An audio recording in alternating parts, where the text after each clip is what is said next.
Hello ladies and gentlemen, and welcome back to Up the U's, the channel dedicated to my love and hopefully your love, all things Colchester United. Before we get into the video, please head over to our social media pages at Up the U's Official, and don't forget to like and subscribe. Jumping straight into the highlights of the game, and there was good atmosphere around the JCS for this game. Garner names an unchanged side that beat Tranmere 2-0 last week, so U's fans were hoping for another good performance. Davide and Taylor up top, Reid and McGinn in the centre of midfield, and Mitchell sitting in between Hall and Egbo, with Kazim and Fevrier providing the width. Now before the game there was a minute's silence in memory of all that have lost their lives in Morocco and Libya.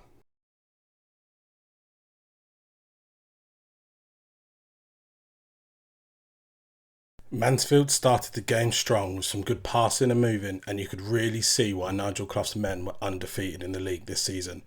Big man Aidan Fleet was the target for every set piece, and Samson Davide was given the task of man marking him. From the resulting corner, a big shout for handball from Brunt on Kazim. Then the ball falls back to corner taker Boateng, who lays the balls towards Lewis, who lets it run for Reid, whose shot almost hits those in the back row. Davide once again gets pulled to the ground and nothing is given. Then Jordan Bowery just doesn't let him get back up and keeps hold of him. But again, the ref just ignores this.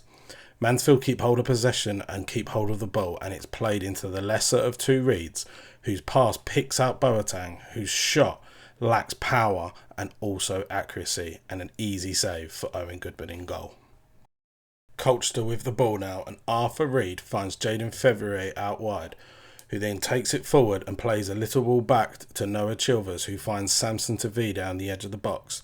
Samson's then able to turn and feints to the left and then clips a lovely ball to the back post for Joe Taylor, who just misses. A slight nudge in the back from Jordan Bowery puts him off, otherwise you'd think we would have been 1-0 to the U's. Again, Mansfield have the ball with Boateng, who looks up and sees Aidan Flint with loads of space, and Flint drives forward and takes a long range shot. In the replay you can see Arthur Reid is not happy with Samson Tavide as he left his man and let Flint go wandering forward. Thankfully, a true centre back shot, and it doesn't trouble Goodman. Colchester let Mansfield have the majority of the ball in the first half, but we knew we could hit them on the counter with our pace. And the ball was played out wide to James Gale, but skipper Connor Hall was there to marshal him, but is still able to get his shot away, but puts it just wide of the mark. I do believe, if you watch closely, Goodman actually gets a palm onto this, which then puts off Keylor Dunn at the back post. The ball is sent long by Owen Goodman, but Mansfield are able to clear their lines. Falls to Reid, who smashes it in the air, but Egbo is able to push his man off, and Reid knocks it down into Davide, who looks for a 1-2 with Taylor, but unfortunately is dispossessed. Chilvers then plays it out wide to Kazim, and Kazim looks for Davide again.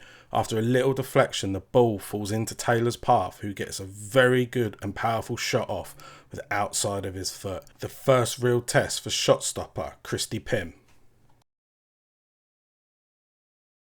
Another lofted ball, this time by Chilvers, finds Taylor. Again, he is one-on-one with Pym and gets good contact and power with the ball, but the keeper is able to make the save.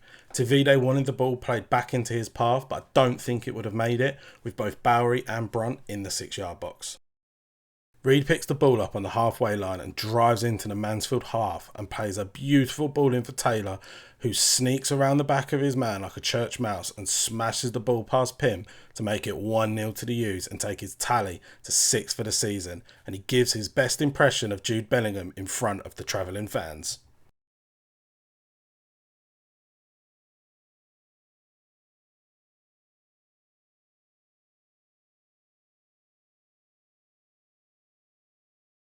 Kazim then does really well down the left hand side, taking on his man and winning a corner for the U's. Kazim is looking really strong in this position and is actually looking like a handful for a lot of defenders in the league. A short corner is then taken and Jaden Fevrier takes on his man and does really well to keep hold of the ball and lay it back to Noah Chilvers, who then feints to the left, clips a ball to the back post, and Mitchell is able to get a shot away. Now, I think if Chilvers had a bit more confidence in himself, like he did towards the end last season, At this point here, he would have took the shot to the back post, but still, good bit of skill to pick out Mitchell back there and for Tavide to put off the defender to give Mitchell that time. Although being 1-0 down, Mansfield was still patient with their play and they were still passing it around, trying to open up the Colchester defence. Aiken's pass back to Lewis is too heavy and he's unable to control it and then is dispossessed, and then Reid picks the ball up and then clips it over to Tavide, who nods it down to beat his man, create some space and then get a really good shot off. Tavide is really starting to learn his craft. Last season, as soon as he got the other side of the man and got into the box, he probably would have gone down, but he's now staying on his feet and taking his chances. Into the second half now, and Goodman sends the ball long for Tavide to wrestle with the defender once again to try and win the ball. Tavide does really well here, is able to win possession and get another good shot off. Unfortunately, what Tavide should have done, he should have looked up and he would have seen that McGeehan was on the edge of the box wanting the ball and could have had a better shot at goal or even laid it off to Taylor, but still very promising from the young lad. Now in the second half, Colchester started to play a lot better and Egbo gets the ball and thinks about what Flint done in the first half and thought about giving it a go himself. It doesn't come off, but then falls to Reid, who gives it a go as well.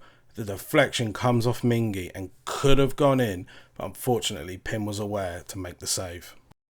The 81st minute, Taylor and Tavide both came off for Akinde and Ihoven to come on, and Akinde does really well to bring the ball down and run towards goal. He tries to pick out Ihoven at the back post, but he's unable to do so. At this point, Mansfield had sent Flint up front, so it was the perfect time for Akinde to be back there to run the legs, and 24 had been down a couple of times with an injury, but still done very well to block the cross to Ihoven.